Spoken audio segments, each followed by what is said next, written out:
siguro mas gusto ko din na magkaiba naman muna para kanya-kanyang mag-grow din, di ba? Magkaiba meaning, pwede kayo mag-separate, project? Oo.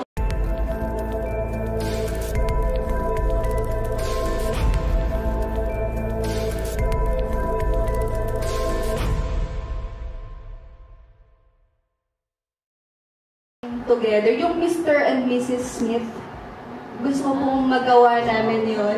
Pero ngayon sa serye, siguro mas gusto ko din na magkaiba naman muna para kanya-kanyang mag-grow din, di ba? Magkaiba meaning, pwede kayo mag-separate, project?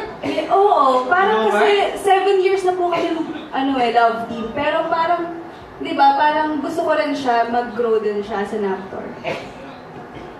Yes, okay. Totoo yun. The question is for Loisa, no?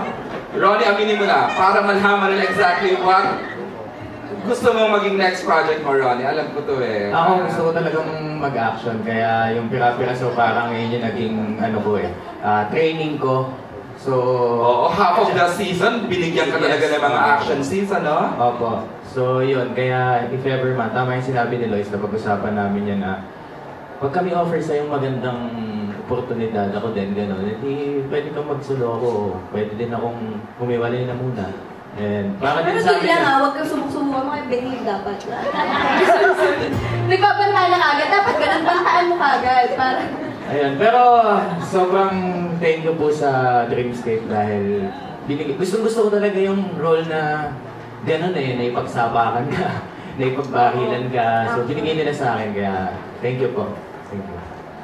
Can take for your future projects? Ito rin, hindi rin bago kay Loy ang drama kasi she's worked with the best, di ba? Loisa, answer the question. Grabe naman po yung super galing. Lang po, nakikinig lang po ako at sumusunod lang po ako sa instruction ng director, syempre kay Direk Raymond, kay Direk Geek. At inaaral ko po yung character. Kung ito yung Pira-Pirasong Paraiso, sobra po talaga siyang nakaka-pressure, sa totoo lang. Pero dahil yung mga kasama ko po, naging pamilya ko na din, mas pinili po namin enjoy itong Pira-Pirasong Paraiso.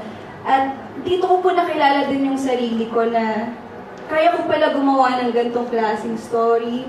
Kaya nagpapasalamat din po ako sa mga writers po natin dahil binigyan nila ako ng ganitong opportunity na mabigyan naman mapakita ko kung ano pa po yung pwede ko pang gawin. At excited pa po ako sa mga susunod dahil sa Pira-Pirasong Paraiso, mas ginanahan ako sa buhay. Pero alam ko sa body of work, ginanahan ako sa life. Yung body of works mo, this is your heaviest, Loy, ha? Opo. At saka masaya kasi kahit po heavy siya, pinagpapasalamat ko din na yung mga iyakan na hindi natin maiyak sa personal na buhay, pero yung character mo, may mga iyakan, doon ko siya nabubuhos din. Kaya ang sarap din ng trabaho natin, di ba? Labasan din ng mga natin sa buhay. 6 months of 6 months, ang hirap mong sundan. Ang ganda mong sumabat. Siyempre ako, ganito lang. Tamang chill lang.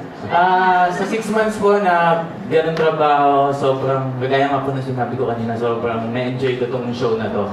Siyempre, sa tulong din ni Direk Raymond, ni Direk Dick na talagang tinutukan ako pagka medyo lumalham niya yung atake ko. And naging madali din kasi parang ang family na din talaga yung lahat ng artista dito sa PPPN. Kaya hindi ako ganun katakot magbigay, gumalaw, and ayun, so matotal po, sobrang na-enjoy ko itong PPP. And feeling ko, ito yung pinakamagandang show na nagkanapan ko. So, ayun. Wow. Ito yung pinaka na-enjoy ko sa lahat na ginawa ko. Kasi you keep improving nga, di ba? So, di ba, from TGD, yes. The Good... Tama na? Good Son? Hindi. Sorry. The General's Daughter, Loving You, Loving 40 Days. And tama naman. This is your most challenging. Yes, opo. Ito yung pinakakakaiba sa lahat.